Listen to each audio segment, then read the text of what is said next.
Good morning, guys. It is Monday, December 12th, and I am on day 7 of the Love Dare. And today's chapter was so good that I want to read a little bit of it to you. It won't take long, but it was just something that was so true and so relevant, and definitely something that I needed to hear and that I believe is going to help me go forward in this little journey. And so the chapter is called Love Believes the Best.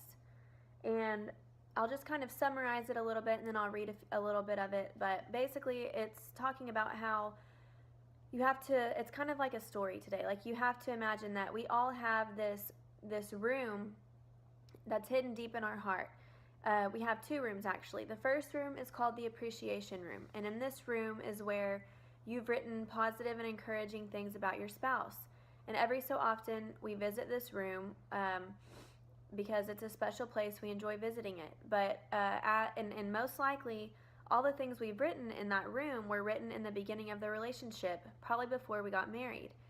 And it talks about how, and then you wrote most of those things in the initial stages of your relationship.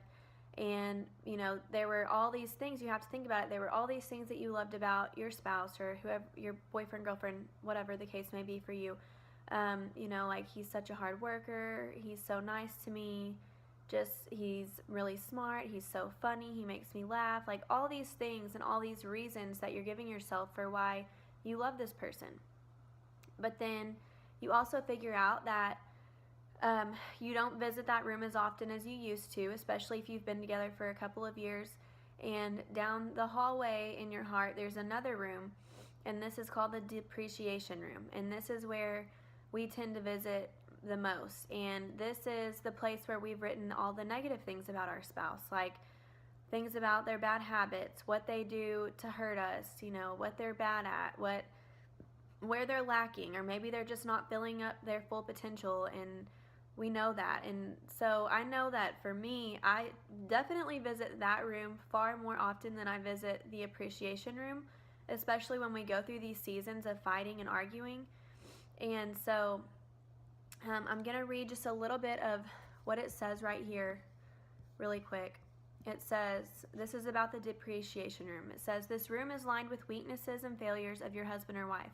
Their bad habits, hurtful words, and poor decisions are written in large letters that cover the walls from one end to the other.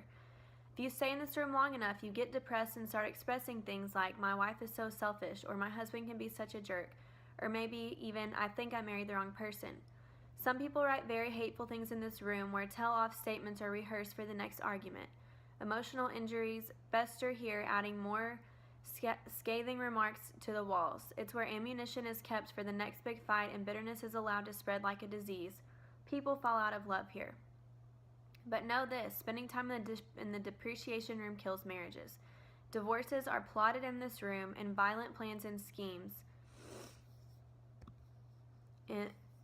Violent plans are schemed. The more you spend time in this place, the more your heart devalues your spouse. It begins the moment you walk in the door, and your care for them lessens with every second that ticks by. And so when I read that this morning, I just thought this could not be more true, because anytime, you know, we get into it, I visit this room in my mind, and I just go there and I just boil on all these things. And it just makes me so angry, and I just start getting even more mad, and then I start thinking of more things to add to the list. And so today the Love Dare is to get 2 sheets of paper, and you're going to write out a list of the positive things about your spouse on one, and then a list of the negative things on the other sheet. And then it says to hide them away in a secret place, because we're going to come back and visit them on another day. And there's a different purpose and plan for each. But at some point during the day, you need to pick one of the positive things that you listed and thank your spouse for demonstrating this characteristic. And so this one to me was just really good. It was something I really needed, and I think we can all agree that we all need it if we're struggling right now in our relationships or whatever. But something that it left you with is, you must develop the habit of reining in your negative thoughts and focusing on the positive attributes of your mate. This is a crucial step as you learn to lead your heart to truly love your spouse. It is a decision that you make whether they deserve it or not.